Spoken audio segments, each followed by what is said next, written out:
Hey, Ryan Reynolds here. Wishing you a very happy half-off holiday because right now Mint Mobile is offering you the gift of 50% off unlimited. To be clear, that's half price, not half the service. Like, Mint is still premium unlimited wireless for a great price. So that means a half day. Yeah? Give it a try at mintmobile.com/switch. Upfront payment of $45 for 3-month plan, equivalent to $15 per month required. New customer offer for first 3 months only. Speed slow after 35 gigabytes if network's busy. Taxes and fees extra. See mintmobile.com.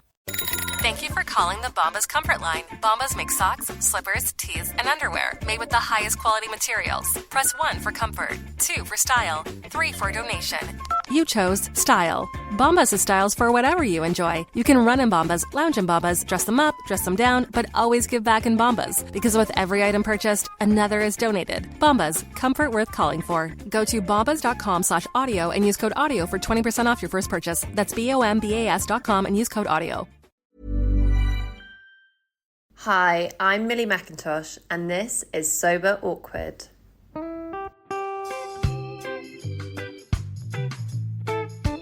Have you ever woken up on a Sunday morning and said, I'm never drinking again, and then found yourself waving $50 at a barman by happy hour?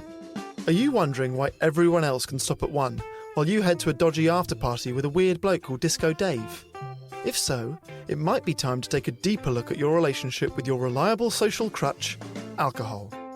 On each episode, we'll investigate our own dysfunctional dealings with booze and find out if it's possible to stop this deeply ingrained habit before things get too messy. Yep, we're going to open up a shame shed of humiliating drinking stories to help you understand why waking up from a booze coma each weekend with a kebab sticking out of your top pocket might actually be negatively impacting your health. Hamish and I are here to delve into what it's like being sober, an unwanted warts and all look into why giving up those cheeky pints or putting down those mummy wines will make you feel happier, help your anxiety and mental health, and turn you into the most sparkly, authentic version of you. Won't that mean I become boring though, Vic? Well, Hamish, we'll just have to wait and see. I'm Victoria Vanstone. I'm Hamish Adams-Cairns. And this is Sober Awkward.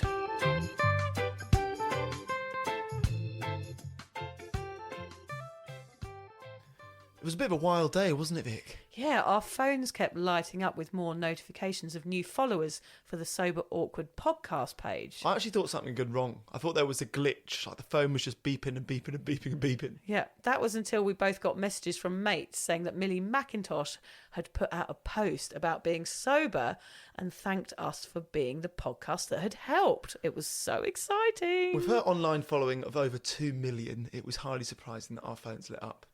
For those of you that don't know Millie, she first graced our screens as part of the original Made in Chelsea cast back in 2011. And was a key part of the success of the show for the first 5 series before leaving in 2013. She married UK rapper Professor Green in 2013, but that relationship sadly came to an end 2 years later. In 2018, she married her Made in Chelsea co-star Hugo Taylor, and they now have 2 beautiful daughters together. Today, she is an entrepreneur, a style icon, a model, and a fitness, health and beauty ambassador. Basically, lots of the things that we aren't, Vic. What are you implying, Hamish, about my sense of style? Literally nothing. I'm sitting here in a free t-shirt and odd socks. Yeah, actually, I haven't even got a bra on. It's not a good look. You met up with her in London, didn't you, Hamish, during your recent trip home? I did. And although everything that we've just mentioned in this little bio is true, she's obviously much more than that. As you will hear, she is someone who's been fighting demons like the rest of us long before she was famous. She's proudly sober. Actually, she gave up very similar time to me, and we had a really wonderful time catching up. The reason that we're releasing this episode this week is because on the 25th of August, Millie is celebrating her 1-year soberversary. So it'll be a nice little touch to release it during her, we can call it a birthday week. Yes, it's a birthday week. It's bigger than my soberversary is bigger than my actual birthday now. Yeah. So I would say yes, definitely. And this gives you, I think this is coming out 3 or 4 days before the actual day, so you can organise your gifts and your well-wishing messages. Yes, send her loads of presents. We'll flood her. Yeah, yes, flood her with presents and send us a few presents while you're there. Yeah, if you're organising a package, yeah, we'll take a few. Send 2. Or 3. Or 5. Fuck it. We could go on. I hope you enjoyed the episode. Here is my chat with Millie Mackintosh.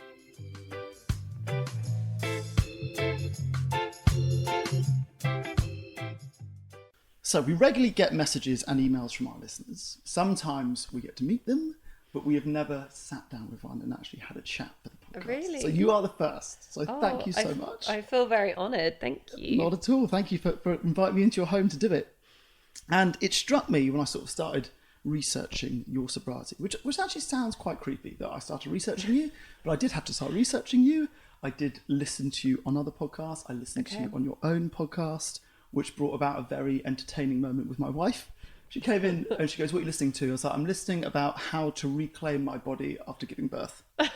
And I actually would encourage any men to listen to your podcast. I think men often think we don't understand women. You always hear this ridiculous topic, we don't understand women. Listen to a podcast made by women, made for women. There are some secrets there. Well, I'm glad you think so. So I know how to reclaim my body, but it struck me that we sort of gave up booze at about the same time. Were you August? Is that right? August 25th. August 25th. I was July 11th.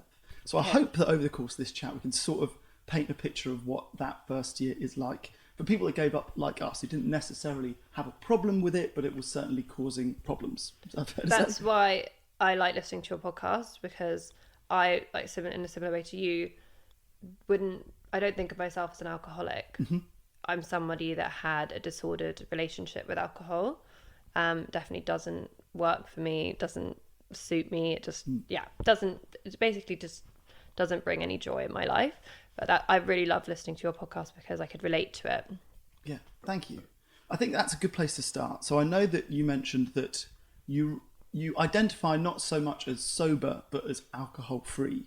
So what is the importance of that distinction for you?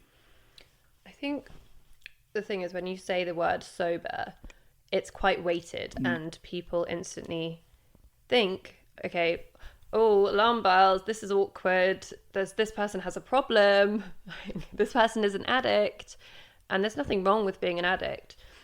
But for me, I don't view myself and my journey, I wouldn't look at my behaviour and say I was an alcoholic, but I would look at it and say it was unhealthy.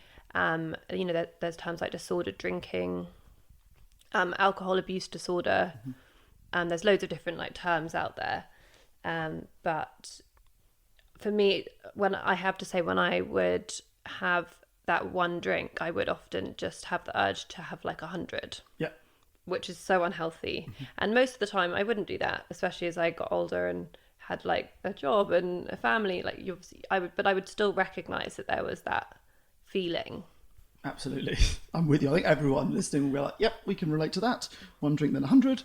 We first sort of became aware of your sobriety when you made this Instagram post, and you sweetly mentioned our podcast, and you wrote something that really chimed with us. So I'm going to read it back to you. You said, "At the start of this journey, there were times that I felt seriously awkward, especially in social situations. But with each month that goes by, I feel much more comfortable with my decision and with myself. And now it is just my norm." That is the goal, isn't it? Just to sort of make this new lifestyle the norm. Totally. And it did feel really scary at the beginning. I don't know about you, but I have definitely struggled with social anxiety.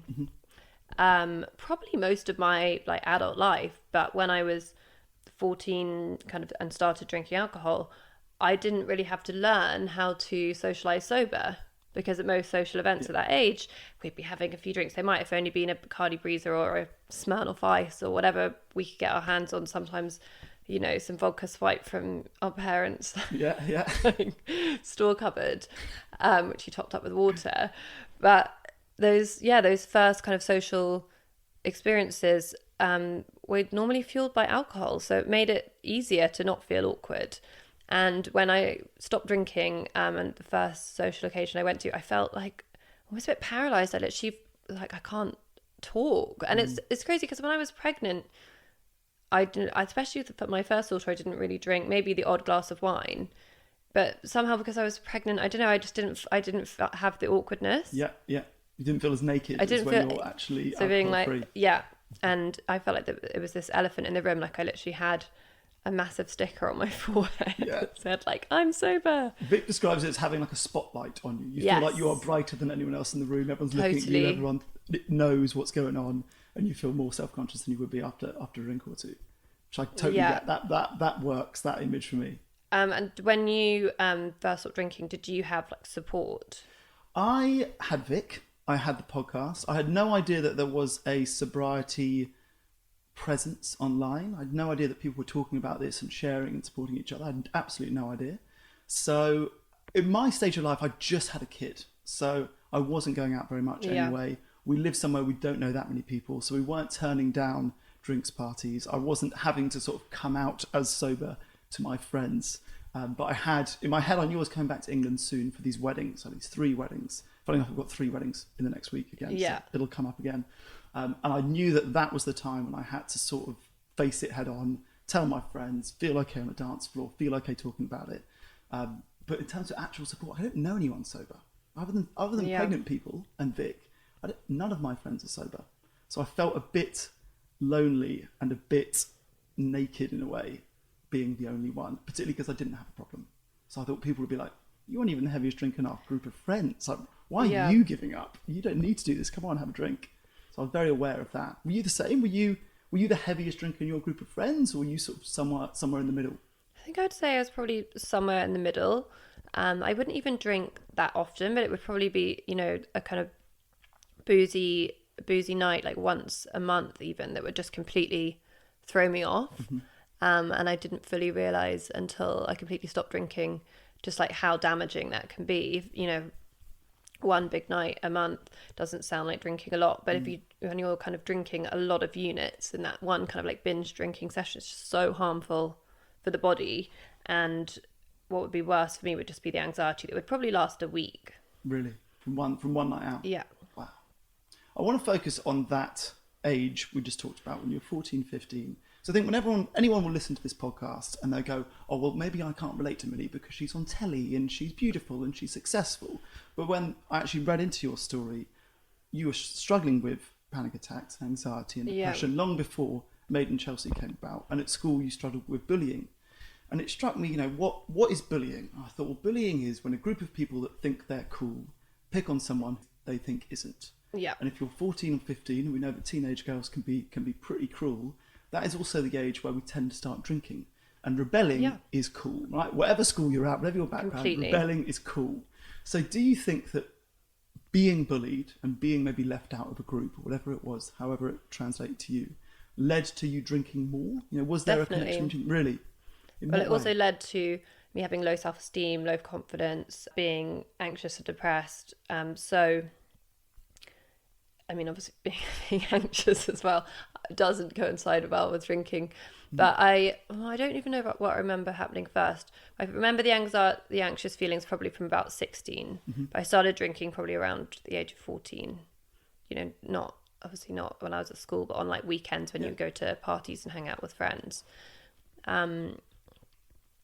And yeah, definitely being bullied really affected me. And I was so desperate to fit in and to be accepted and to be liked. I became such a people pleaser. And I even ended up being like accepted by the bullies in the end. And then kind of still being desperate to impress them. Yeah. Which is really sad. And yeah, it was definitely wanting to rebel against my parents. Just rebel against just everything, any rules. I felt like I just wanted to be bad. I wanted to break the rules. And you changed school a lot. And I changed school quite a lot, that feeds into that, doesn't it? You've got a new identity at each school. I need to be cool. I need to fit in. And surely, that would fuel the fire of any kind of insecurity or feeling that drinking might make me cool or make me fit in or make me rebellious. That's tough. It's so tough. I think, looking back, even from, like kind of one of the first times I got drunk, I had a bad experience with a boy. And I think then what happened, sadly, was I then just wanted to numb how I felt and what happened on that and during that night. So every time I drank, I was just kind of trying to escape from how I felt.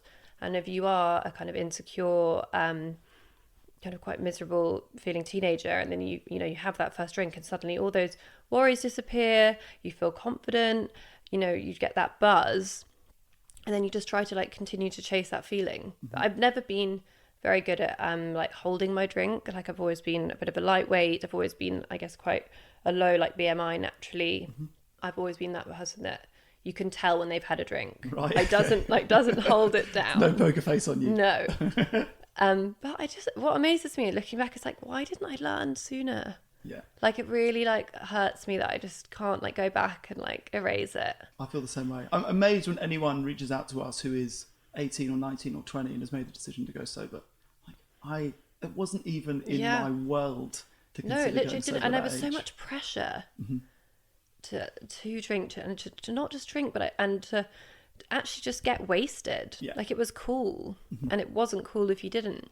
And it struck me, when Vic and I tell our stories, the most embarrassing ones are almost all in our 20s. Yeah. When you were drunk. Well, of course, for sure. But you wouldn't do any of that shit normally. No, You but just wouldn't. I feel like Vic, more so than me, she got away with it was before camera phones. So she Okay. feels like it's just stories that people she'll never see again. No. I was, again, maybe got away with it because I wasn't in the limelight. You, like, the TV show came along when you were in your early 20s. Yeah. You're on TV, you are known. People have got Yeah. camera phones. Like, I can't imagine a worse time for the TV show to come along I know. with regards to drinking or embarrassing yourself. It would and give everyone knows about me it. such anxiety, because you would have a boozy night where you maybe had a bit of a hazy memory, but you'd kind of remember that you got papped at some point during the night, and you'd just be like dying, just thinking, God, you were terrified to see the pictures when they came out. Falling over, looking really bleary eyed, just like not a good look. Yeah. I don't think I actually cared that much then when I was first on the show. It's more, I would say, like, in my mid-20s, I did get caught out and did get pictured, like, really after a heavy drinking session, and like the pictures like really haunt me. Really? Yeah. Still to this just the day, fact that they're out there, it's so bad. Like, I literally got this like lovely designer dress on, like shoes. I had this outfit like planned for this like special night, and we're drinking all day, and obviously I've got no idea I'm being pictured. And I do remember like it happening and thinking, at first I didn't know I was being pictured, and then someone was like, oh, there's Paps, and I remember some people being like, hold it together, and in my head I was like, I'm holding it down. Yeah. I'm holding it down. I've got like one arm going one way, one leg going the other way. Like, it's just, I just literally died so much, like, seeing those pictures. It was one of the most humiliating things, and just knowing that they're out there. But I actually go back to that memory sometimes if I feel like tempted to drink. Yes. You know, and you've got your wall of shame like in your head, Yeah. of maybe your like worst ever like drinking memories, and I sometimes just need to like have a look at the wall of shame. I'm Just imagining to you've got like a room in this house with that printed off as a poster. You go in when you're feeling weak. I mean, it's a Google search away, so it's right there. And I'm like, my children are going to see that one day. Yeah. Maybe that's how I'll get them to not drink. Just This is what this is what could happen. on their 18th birthday, give them a card with that photo on and go, are you sure? But it's so bad because they're going to be like, you can't tell me anything. Look at you. I know. If only I could get it taken down. Damn it. But I mean, yeah, a lot of people can relate to that. I've made hangs up. mistakes. I made mistakes, and some of them happened to be when I was drinking. And obviously, you know, your judgment isn't there. I mean, who hasn't made mistakes when you're drinking, There's right? no But shame. doing it in a public way is definitely anxiety inducing and painful, because I'm literally like, my parents saw that. Like, it's mortifying. But all of us can relate to having anxiety, thinking, what did I say or do last night? Yours is just magnified 100 times because strangers can look at these photographs and your parents can see these photographs. Did you consider giving up during the show? Did it ever cross your mind, this is too much, I need to stop? No. I remember, like, so, you know, if we were filming, often I'd be drinking like a fizzy elderflower. I wouldn't be drinking like on those film days. So often they were like long days, and I would think to myself, I've got to get through, you know, be filming at 8 a.m. at a pretend kind of party scene. Sorry to burst the bubble for people. Shock horror, not all reality TV is So it real. wasn't like, but, and I would, if I had like filming, sometimes I'd have to film like really hungover. It was just part of my lifestyle then. I don't think I ever thought about not drinking at that age.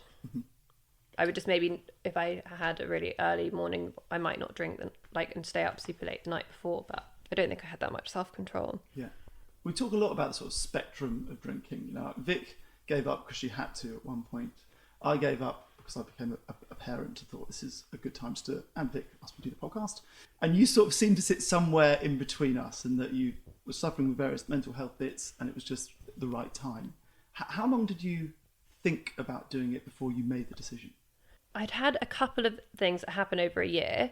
I went on a hen party about a year ago in Ibiza, and I just couldn't handle it. I couldn't handle my I had after we had 2 nights out in a row, and on the third day, the kind of hangover anxiety was so bad that I thought to myself, I should jump out that window.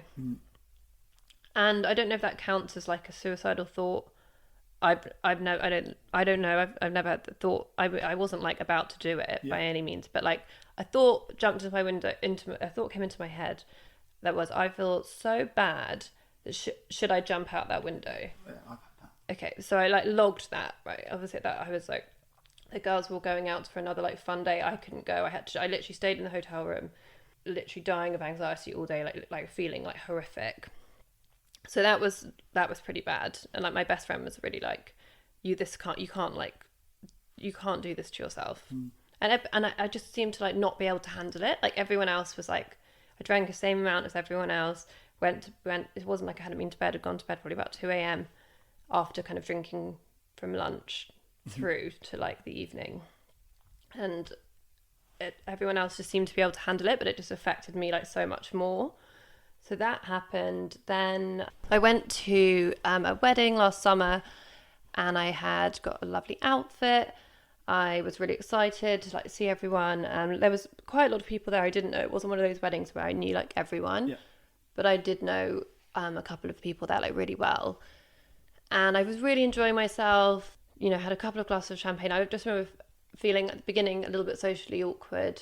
Then I had a few glasses of champagne, felt great. And then I don't remember the rest. Wow. And I had a big argument with Hugo. I was a mess. I kept losing my phone. People kept having to look after me. It was just bad. And what really kind of like shocked me, and what I was so like annoyed at myself about was how I'd been having such a nice time, and kind of like, why did I have to ruin it? And why couldn't I see the line before I crossed it? But that's always been an issue for me. It's like I have one, and then I think, oh, maybe I have one more. Like I'm just not good at, I think I can have I had all the plans before. I've tried all the different things. I'll only drink one type of alcohol. I'll only drink X amount of drinks. I'm going to eat first. Yeah, all the moderation tricks. All the moderation tricks. And none of them have ever like lasted or worked maybe more than once. Anyway, none of them, I hadn't tried, I don't think I'd even bothered trying any of the moderation tricks. It was, hey, let's have loads of champagne on an empty stomach. Yep. And the fallout with Hugo was pretty bad. Like we were, in a quite bad like argument for a couple of days, and we never normally argue. Yep. And that had been something that had started to happen over that last year. The only time we'd argue would be when I was drinking, and I really like hated that. It was affecting our relationship as well. And after this particular one, it was like the argument we had was pretty bad, and it felt like I said some really mean things, which I didn't mean, and it felt like this was the most damaging it had got for our relationship. I actually thought to myself, like, if I don't stop, like, I think this could actually potentially end my marriage. I've got 2 young children, like, what am I doing? Yeah. So it became a problem for Hugo as well.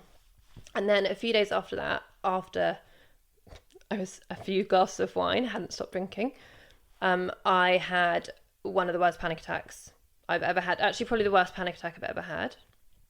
And I felt that I woke up and thought that I couldn't breathe, and was like convinced I was suffocating and was going to die. Literally thought I would never see my children again. And since that day, I've never drunk again. Yes. Now that day, I like this story because you really, similar to me, you didn't make it easy for yourself. You gave up drinking when you were on a boat, on holiday, with friends that drink. Yeah. Bloody hard. It was those first few days were really hard. What did you do those first few days? Lovely pale rose being poured around me constantly. I was like, oh my god, this is so hard, because I actually do genuinely like love the taste of wine, and grew up with my parents had a wine shop. Like it was painful, breaking up with wine, but breaking up with wine is a nice way of putting it. Yeah, I to be honest, because I was still recovering from that anxiety attack, and I don't know if you've ever had one. I really would never wish it on anyone. The shockwaves from it can last for days when you have a really big one. And so I felt quite unsteady, and I just was determined to not ever feel like that again. So that was enough motivation. I was like determined. I just, I went to bed early. I got up early. I exercised. I kind of wanted to spend time on my own, just like with my thoughts, listening to podcasts and just thinking about this new journey that I wanted to embark on.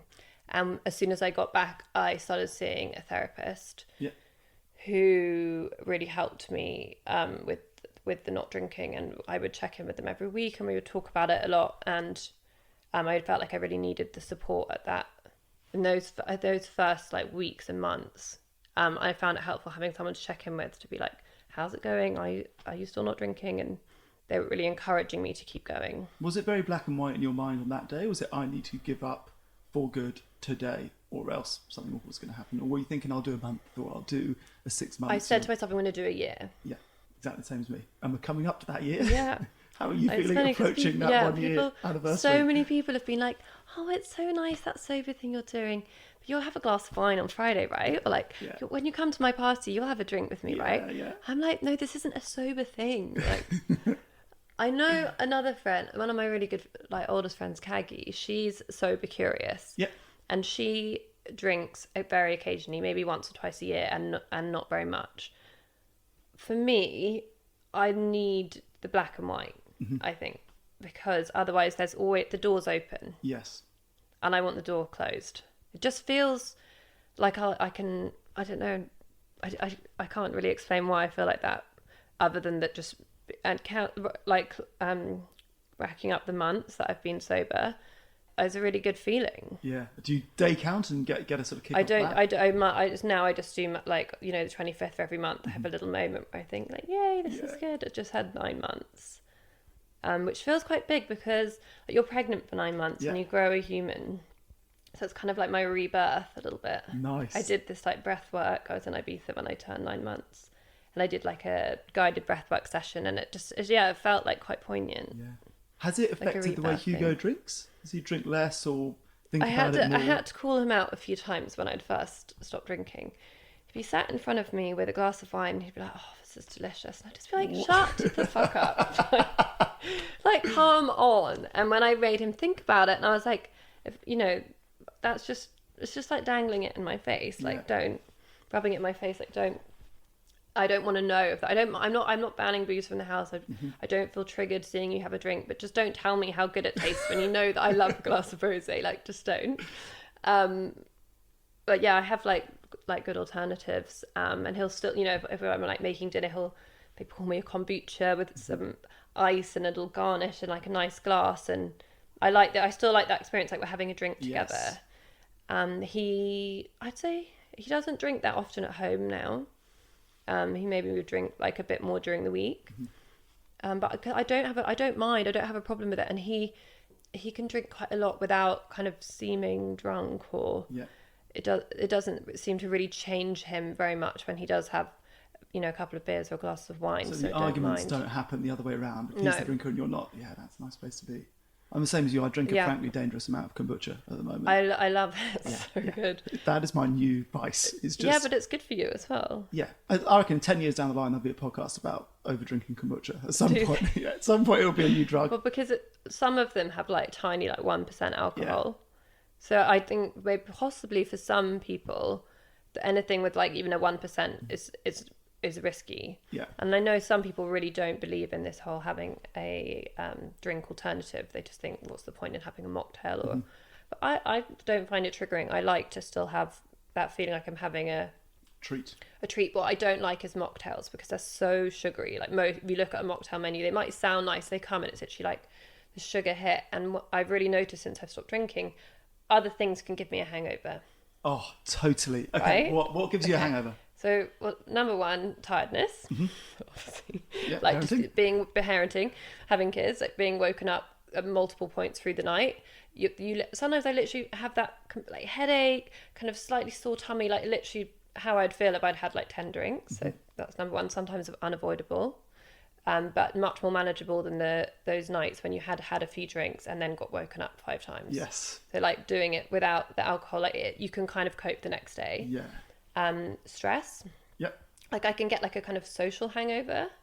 So Of overdoing it. I'm actually quite introverted, and I'm an empath, and I find being in social situations, it might be like a work day where I'm on a shoot and there's a big team and I'm on all day, and then the next day, and on the day I feel great, have a good time, like get the job done, like I'm almost like enjoying the energy of being around all those people, getting a good job done, and then the next day I'll feel completely wrecked. It could be like going to a big red carpet thing, and it's like you're on, and it's like the pressure and the adrenaline, and then like all the cortisol, and the next day I feel awful. Yeah, my wife describes that as like spending your energy tokens. I'm So giving true. more than I have, and the next day I feel like a deficit of the energy. That's exactly how I feel. So on those days now, I try and just be kind to myself, do some self-care, not have too much planned, and just kind of have like a recovery day, a bit like you would if you were actually hungover. Sugar. Yep. Like that's one of the worst ones for me. I went to a premiere of a friend's documentary and hadn't had dinner. I was really hungry and ended up just eating loads of popcorn and pick and mix sweets. And I had like a really horrible hangover feeling. Like I'd had like 10 margaritas. Yeah. And it was just from what I ate. Yeah. So yeah, the main ones I'd say like tiredness, stress, sugar. I get these. I've given up sugar because I was getting that. I listened to your episode. Yeah, I need to. That has helped. But I get it now, and it's probably a combination of the social thing, maybe drinking non-alcoholic drinks that might have sugar in. I get it the day after a party, like when I should be feeling my most smug and sober. Like New Year's Day this year, I had a hangover. I was like, what is going on? Well, 2 days ago, I went to a barbecue and I wanted to try the non-alcoholic Guinness. Yeah. And I drank 3 of them. And I had a hangover the next day. Yeah. Like, this is not fair. This is meant to be my one thing when I'd never get hangovers anymore. But it's very real. Like, the sober hangover is real. Are we just really sensitive? Do you reckon that's it? We're just so soft now that we don't have alcohol beating us up that anything pushes us off course. I think we're just very self-aware, right? You're aware of much more of how you feel. You take the alcohol away. But you are still going to have like ups and downs. You're still going to have like crappy days. I think I've realised like what goes into a hangover now. Often that obviously the alcohol makes you feel rubbish and would make me so anxious. But it isn't. It's how the alcohol affects your sleep, and it's the sugar in it, and it's like that combination that just makes you feel really rubbish. Absolutely. Let's talk about identity for a second. Okay.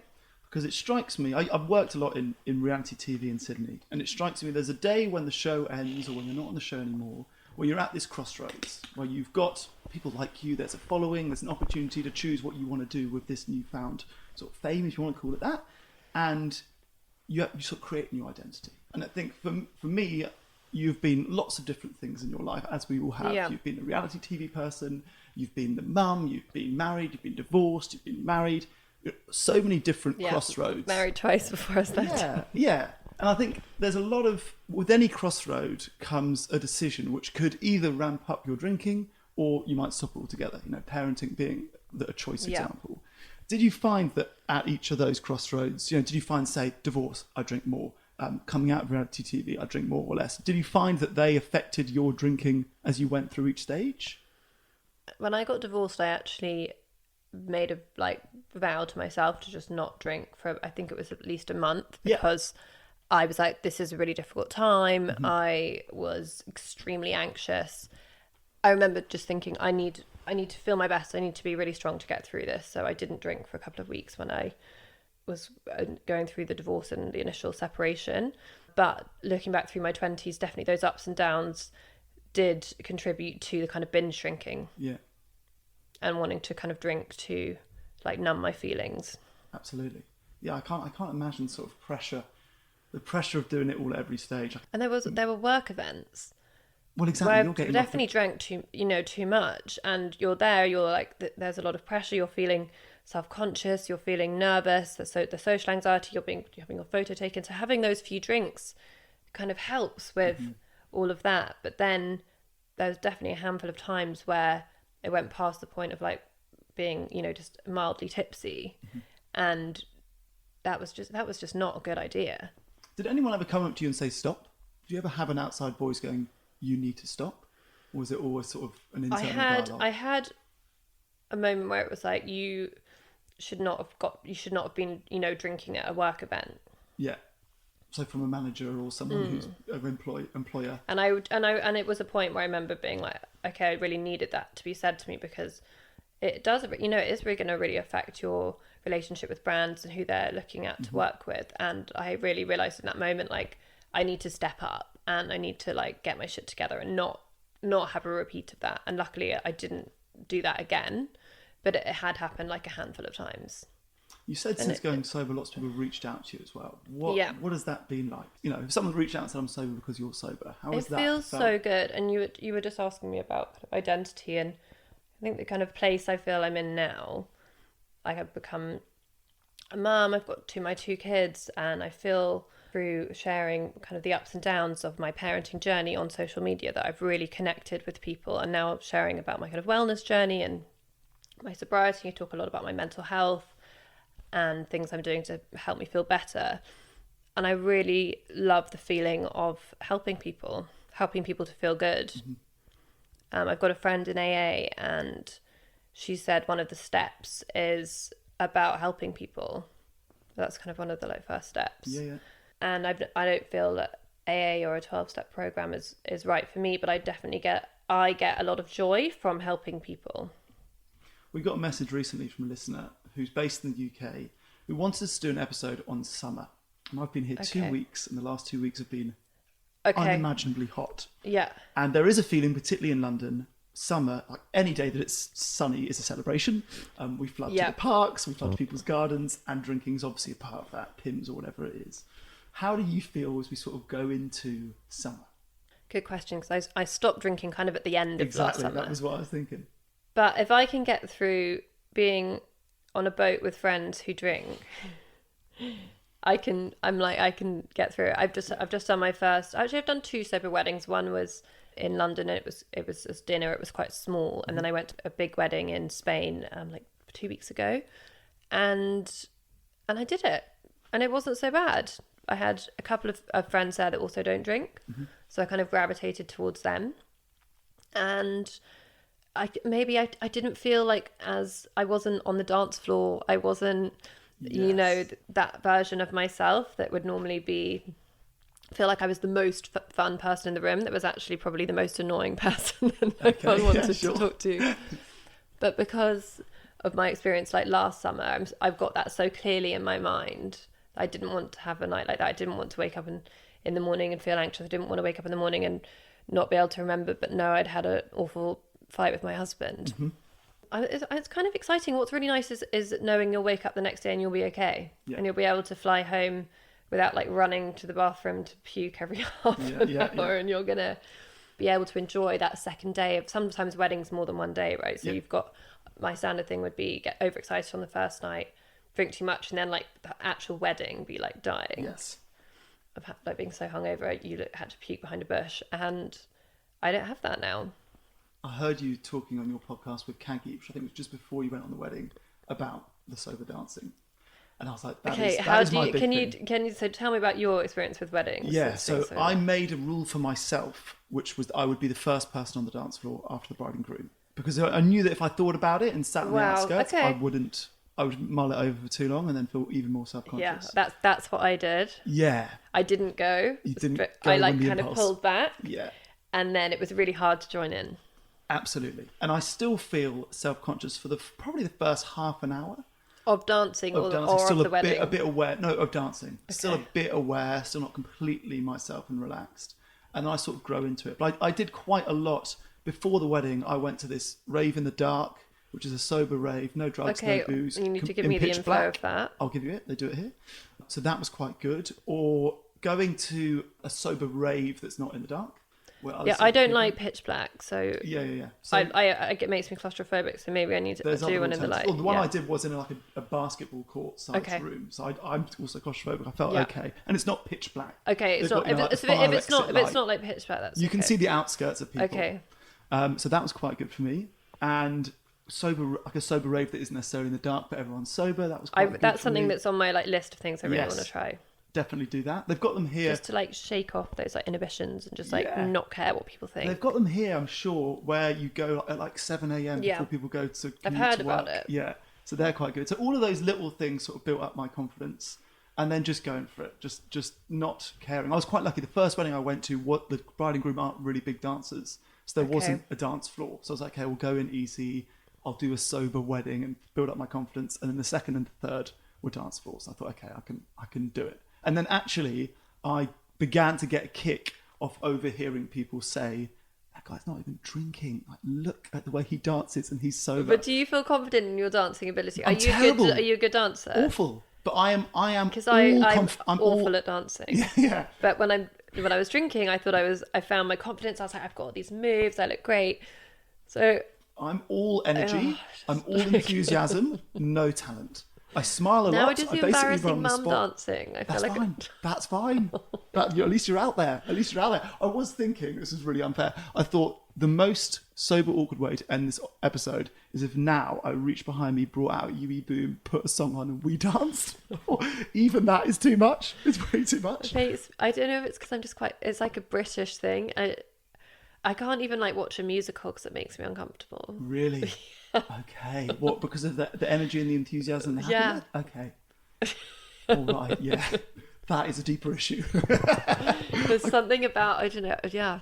Maybe I'm just not into musicals, but Do you dance by yourself? Do you dance in the kitchen Sometimes. upstairs if a song comes on? sometimes, yeah. And do you dance with your daughters? Yeah. Okay. So I guess it's just building from there, isn't it? Yeah, we've got another wedding in Italy in June, so I'm not going to put too much pressure on myself because I think if you're like you have to do it, but I'm gonna try. I think you have to like love the music as well. Yeah. Or I found with that the one in the dark, the first half an hour, I was aware like I don't like this song. I'm not really going to dance like I'm enjoying Yeah. it. And by the end, it's an hour, which is fucking long when you're by Yeah. yourself in a dark room. By the end, it was like whatever the song I'm in, like I'm just going to enjoy moving in a weird way that keeps me And entertained. because it's quite dark now, I Yeah, can 'cause it's see quite dark, so no inhibitions. Probably a good way to start. Yes. Maybe with the That dark is what one. I recommend. I'll give you the details after Okay. this, for sure. The last question is, you are a mum, 2 girls. How do you think your sobriety has affected the way you parent? And I know that you're worried that they might drink and go, you can't tell me you got drunk and I've got photos. Yeah, how has it sort of affected the way you approach that? I would say it's just made me much more present with them. On the weekends, I'm not hungover and kind of hiding in bed. I'm like up, and I normally let Hugo have a lie-in. So I normally on the weekends get up early with them, take them downstairs, do breakfast with them, and that's just like our time. Because during the week he often gets up with them and spends an hour with them because otherwise he doesn't see them all day. Yeah. And I like do a meditation, get myself dressed and stuff. So on the weekends, if I was hungover, I wouldn't be able to do that. I've got more energy to do things with them, not, being riddled with anxiety. I remember once being really anxious after drinking a few glasses of wine the night before. And I was on my way to the park with the girls. My anxiety was so bad I had to turn around and go home. And I just thought, this is awful. I'm like depriving my kids of like, they're having a play in the park just because I feel like my mental health is so like challenged by my decision to have a few drinks last night, and I felt awful. Did you create a cover story for them? Was it, we're just going to...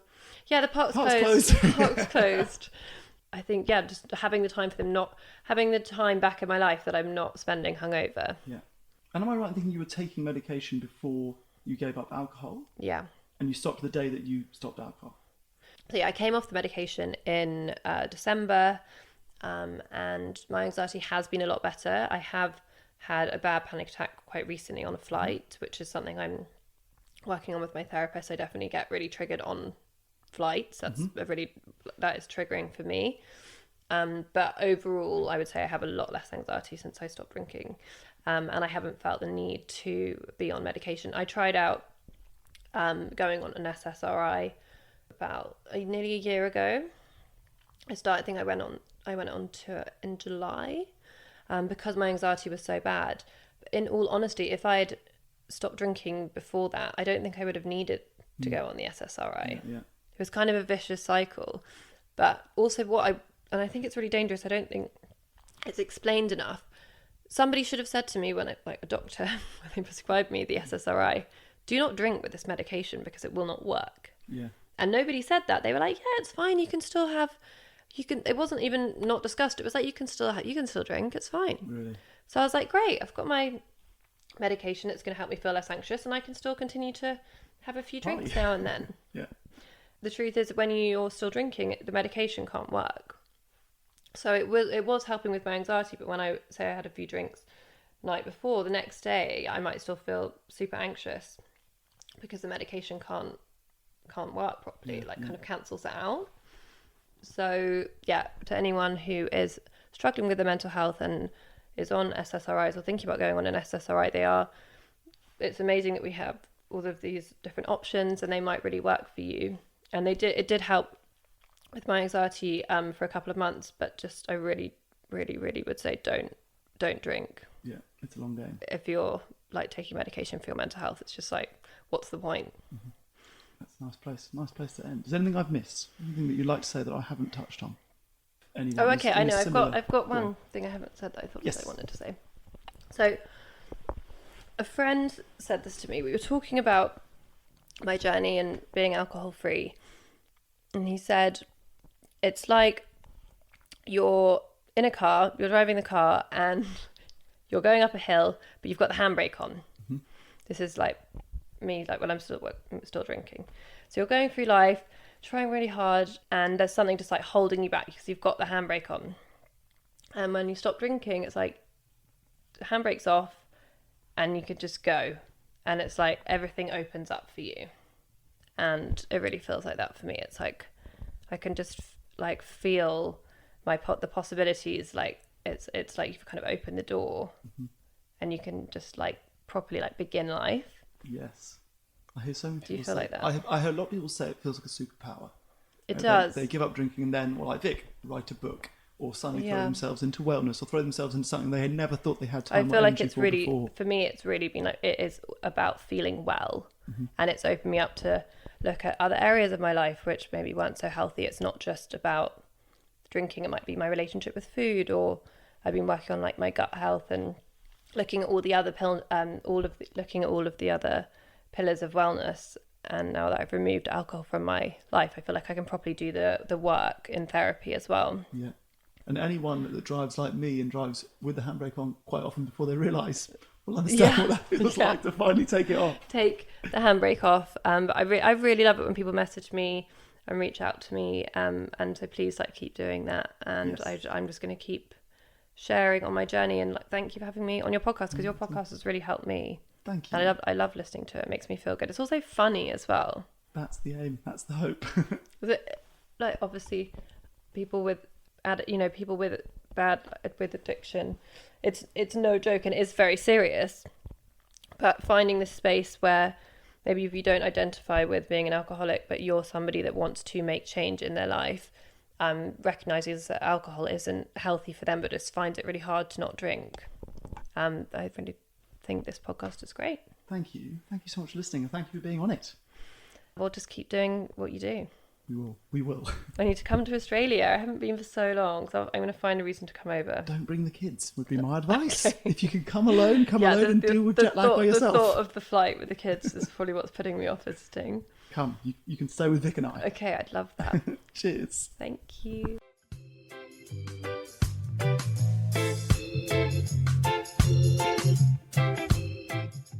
So that was Millie.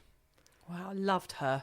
She's sweet, isn't she? So lovely. I think it's always a good sign when you are going to sit down and interview someone if in the chats before and after the recorded bit, you get on well. Yeah. And we got on great. I was there for quite a long time. She invited me into her house and just had a really lovely catch up. And I think anyone that's sort of made a name for themselves in reality TV, I think people are very quick to judge.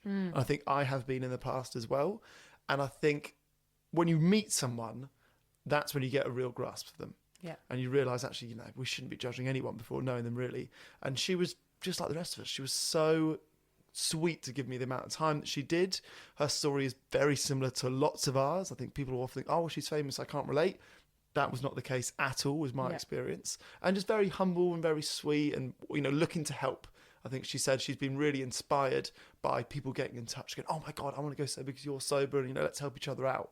And she's totally bought into it, and she gets it. She gets the community. She gets it all. It was wicked. I think it's a big surprise for some people when they go sober, no matter who you are, that there are other people doing the same thing. And it's only when you tap into it and you go sober and you start researching it and finding out more about it is when you do find that community. You find our podcast, you find other people and books and all this stuff that's going on that you can relate to.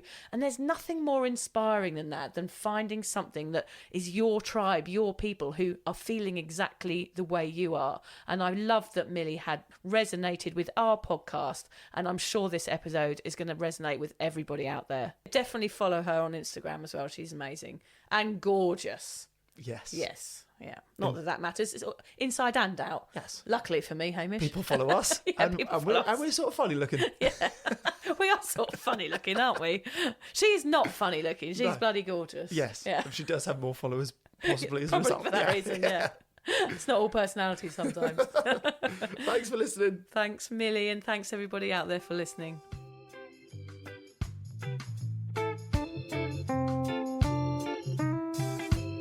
If you're questioning your relationship with booze, you're struggling to moderate, or your hangovers are causing anxiety, it might be time to reach out for some support. Yeah, just talk to a mate about how you're feeling, contact a local doctor, find an AA or sobriety group. Vic's got one. Yeah, just head to www.cuppa.community. Remember, if you're questioning yourself, it might be time to seek support. Even though this journey can be awkward, it is definitely worth it. And if you've enjoyed the Sober Awkward podcast, don't forget to review it, rate it, and share it with your mates. Do they have to share it with their mates? Yeah, of course they do. I'm not doing this for nothing, Hamish. Bloody hell. How do they share it? I don't know, just write it on the...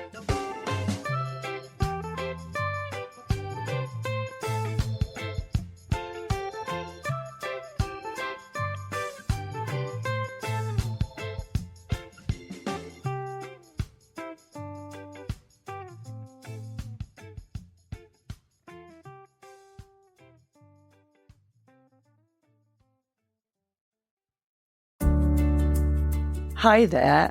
I wanted to tell you about a podcast that I think every single one of you will benefit from. It's called Therapy Works, and it's hosted by me, Julia Samuel. I'm a best-selling author and psychotherapist.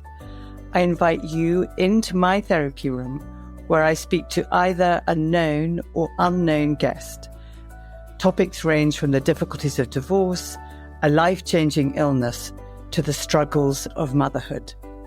Search Therapy Works now, wherever you get your podcasts, and subscribe to make sure you never miss an episode.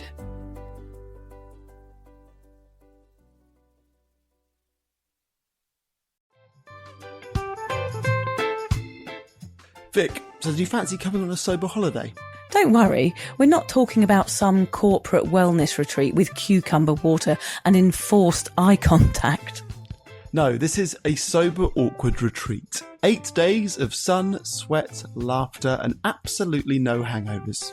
Yep, it's all happening in Thailand next October. Picture this: yoga at sunrise, writing workshops, ice baths, Thai boxing, and lots of awkward sober dancing under the stars. It's a proper holiday with proper weirdos. Our kind of people. Yeah. You'll meet legends who've also given the booze a boot and want to have fun without feeling like a social reject. Come solo or grab a mate. Bring your awkward, bring your sun cream. No pressure, no judgment, just a big, warm, sober hug in paradise. All the info is at soberawkward.com/retreats. Come and get sweaty with us, emotionally and physically, in our all-inclusive jungle resort. You'll start out as 15 strangers and leave with 15 new sober mates. I'm not sure I want 15 new sober mates, actually, particularly sober ones. Yeah. Oh, well, you're not invited then.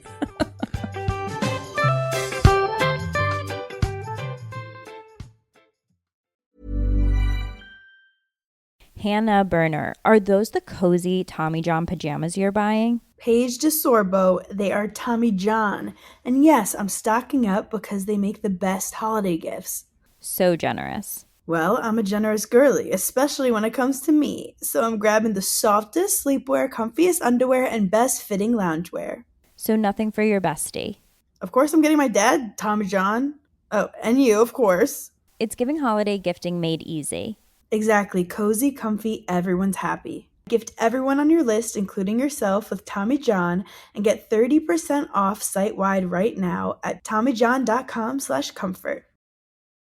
From holiday hosting to unforgettable gifts, Omaha Steaks delivers the world's best steak experience. Gift family and friends USDA certified tender steaks, juicy burgers, cozy and convenient comfort meals, and so much more. Save big on gourmet gifts and more holiday favorites with Omaha Steaks. Visit omahasteaks.com for 50% off site-wide during their Sizzle All the Way sale. And for an extra $35 off, use promo code HOLIDAY at checkout. Terms apply. See site for details. That's omahasteaks.com, code HOLIDAY.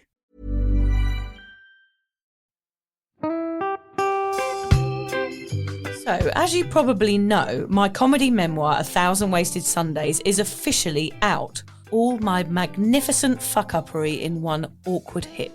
If you'd like to get your hands on a copy, it's now available from all good bookstores. We always say all good bookstores, don't we? Yeah. Are there bad bookstores? No, it's probably ones with moody sellers. Oh yeah, really depressed librarian folk. Yes, okay, yeah, good. yeah. So there are probably some, but we're only storing it in the good ones. It's only made it into the goodies. You can also get it from all good online retailers. The print version and ebook are out now, and the audiobook will be available in March. I've been writing my memoir for 5 years. It will make you laugh, cry and cringe, and hopefully inspire a few people to reconsider their relationship with booze. If you love the podcast, then I think you'll love the book, even if I do say so myself. Hamish has read it. What did you think? I feel like I know a little bit too much about you now, to be honest, Vic. Look, I really loved it. It was hilarious and surprisingly moving, but I feel like I've seen you naked in a literary sense. Yeah. Does that make sense? Yeah, that's worrying. Yeah. From an emotional point of view, seriously, it wobbled my teeny weeny wooden heart, Vic. Okay. My teeny little wooden heart. Well, his wooden heart is broken. Anyway, so if you do manage to get your filthy mitts on a copy, please do me a favour and head to goodreads.com and give me a review. Doing that will help me get it out there to those that need a bit of sober support. So there you have it. My story, unwanted warts and all.